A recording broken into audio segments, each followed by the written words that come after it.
particulièrement vu voilà, l'adversaire, le contexte, le scénario. Mis bout à bout, vous étiez à plus 5 à une 41 de la fin et vous laissez filer ce match. Un peu dans un scénario inverse au match aller, vous étiez arraché. Oui, bien sûr, ça fait mal et voilà, je savais que ce match allait compter beaucoup pour la suite. Il peut nous mettre en difficulté pour plus tard. Maintenant, on verra, il reste des matchs. On sait qu'on est capable de rebondir après ça, mais c'est dur à digérer. Ouais, comment t'expliques le match un peu bizarre hein, en termes de match catastrophe 1 sur 17 vous faites dans le premier quart? Ouais, on rentre mal dans le match. Je sais pas si c'est l'excès de stress ou le manque de confiance ou je sais pas, il y a un peu tout qui a joué peut-être sur ce début de match. Là, on venait de battre Angers, donc peut-être aussi un peu de confiance ou de suffisance. Après voilà, on fait des mauvais choix au premier quart-temps, les paye cash. Je pense qu'on arrive quand même à redresser la tête malgré tout. On se bat, on revient petit à petit, et après quand on peut tuer le match, on le fait pas. Ouais, et qu'est-ce que c'est vrai que vous négociez très mal les dernières minutes, les 2 dernières là. Ouais, on fait des balles perdues, moi j'en fais une, voilà. C'est sûrement la plus importante, donc voilà, je perds la balle, j'aurais pas dû le faire. Et voilà, c'est comme ça, des fois, quand on mise gros, on perd, et c'est ça, on l'a perdu. Oui, tu disais, elle pourrait avoir des conséquences, notamment sur la phase 2. Vous gagnez ce soir, vous passez à 5-3. Ça faisait 2 victoires de retard sur une équipe comme Boulogne. Là, ça fait 4-4, ça en fait 3. C'est déjà conséquent quoi, pour. Oui, bien sûr. Après, on ne sait pas ce que l'avenir nous réserve non plus. Voilà, on sait déjà, malgré tout, on est quand même dans le top 5. On sera dans les 3 premiers, 3-4 premiers. Voilà, on va devoir jouer match après match. C'est comme ça, maintenant on a un peu de temps devant nous pour nous préparer, on a des matchs moins importants, mais ça va nous permettre de travailler pour la suite et puis on repartira de plus belle pour cette deuxième phase. Ça marche. Ton sentiment, est-ce que un peu comme le public des Dots, t'es passé par toutes les émotions, premier quart-temps catastrophique, du mieux, nettement mieux après, et puis cette fin de match complètement manquée, un peu des montagnes russes dans les émotions. Ouais, il y a plusieurs choses. C'est d'abord qu'on rentre très mal dans le match. On laisse l'adversaire prendre confiance, on ne met pas d'intensité en défense et puis on ne part pas à la bagarre. On ne rentre pas dans un combat physique en cherchant que des tirs à la périphérie sur les premières actions et en perdant des ballons. Je crois que les 2 premières actions, c'est 2 pertes de balles, l'une sans franchir la ligne médiane. Et puis la deuxième, on donne un ballon dans le jeu rapide à Rudy qui ne regarde pas le ballon. Et ça donne la température de l'équipe. Et ça, c'est pas normal. Le premier quart-temps est dramatique. Ouais. On se tire une balle dans le pied avec ce premier quart-temps. Après, on revient. Parce que le fait d'être 4-9 à la mi-temps, c'est presque une chance.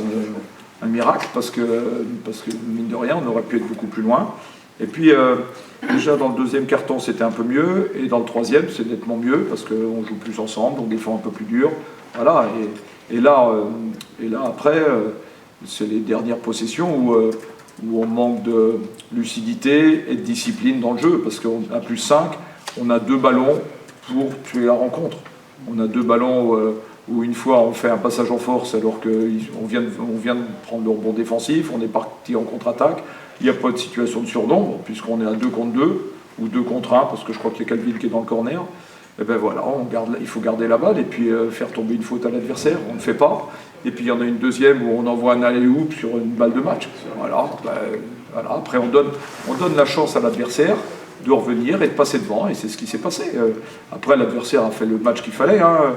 Ils ont mis de la dureté, ils nous ont rendu un peu fébriles sur le premier quart-temps, parce que ça ne s'est pas passé comme mardi dernier à Angers.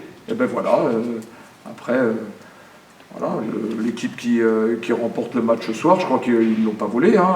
Ils ont fait un match sérieux, appliqué, voilà, et nous, on n'a pas été suffisamment consistant et stable sur les 40 minutes.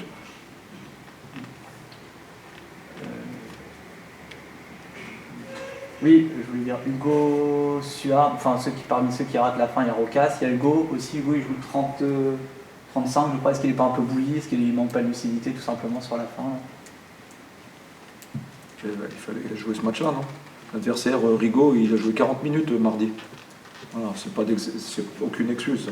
En plus, je l'ai fait souffler quelques minutes pour qu'il puisse récupérer un peu pour jouer les 3 dernières minutes. Voilà, donc non, je suis en colère parce que j'ai quelques joueurs qui passent un peu au travers, mais plus que ça, c'est la façon dont on a abordé le match et on se met en difficulté en en faisant le premier carton qu'on fait aussi. Face à une équipe qui n'avait rien à jouer de son côté, qui avait moins à jouer à partir du moment où ils ont plein de choses à jouer. Ils peuvent plus jouer le titre par rapport à l'Euro. Oui, mais c'est pas le souci. Vous savez, le titre, c'est une chose. Sauf qu'ils vont aussi vouloir un plateau. Donc il leur faut le plus de victoires possible. Voilà.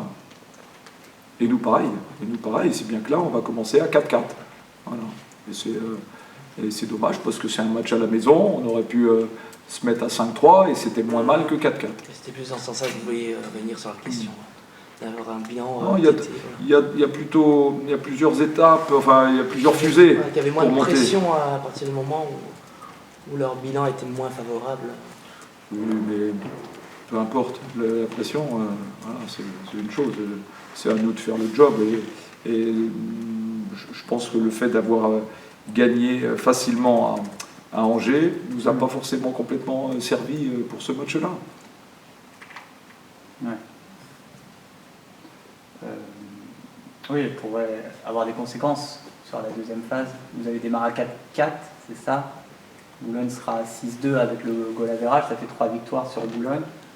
Comment ça démarre dans un mois, c'est ça grosso modo la deuxième phase. Comment tu l'imagines, Chartres, pour être à 7-1 aussi? Ça pourrait faire 3 victoires à rattraper sur les leaders pour potentiellement monter directement. Est-ce que ça te paraît réalisable Il y a 2 façons de monter. Gardons l'objectif de chercher à aller le plus loin possible. Les gens qui veulent partir en vacances au mois de mai, tant mieux. C'est les gens qui n'ont pas envie de travailler. Voilà. L'objectif, il est de travailler pour essayer de monter, comme Caen, comme Boulogne, comme Saint-Quentin, comme Saint-Vallier, comme Tours, comme Angers. Voilà, il y en a plein qui veulent monter. Il n'y en aura que 2. Voilà. Et ben, il faut qu'on bosse surtout, il faut qu'on travaille pour justement avoir plus de stabilité, de consistance. Là, on s'est fait manger dans l'intensité, dans la dureté. On n'a pas été suffisamment dur sur l'ensemble du match. Ouais. C'est peut-être aussi la force de ce système qui oblige les équipes à tenir jusqu'au bout de la saison et non pas peut-être à lâcher 2-3 matchs rapidement. Ouais, il faut lâcher ceux qui comptent pas sur la première phase. Là, il y a 2 matchs, que ce soit Caen ou que ce soit Le Havre, c'est 2 matchs qui vont servir à peu de choses, sauf pour des adversaires qui ne vont pas vouloir jouer les 4 derniers. Donc ces 2 équipes-là vont être dans une dynamique qui va être totalement différente, alors que nous, on va travailler sur le plan physique, sur le plan tactique, pour préparer au mieux cette deuxième phase, ou la troisième, et les 2. Ou et. Quand je dis ou, c'est ou et.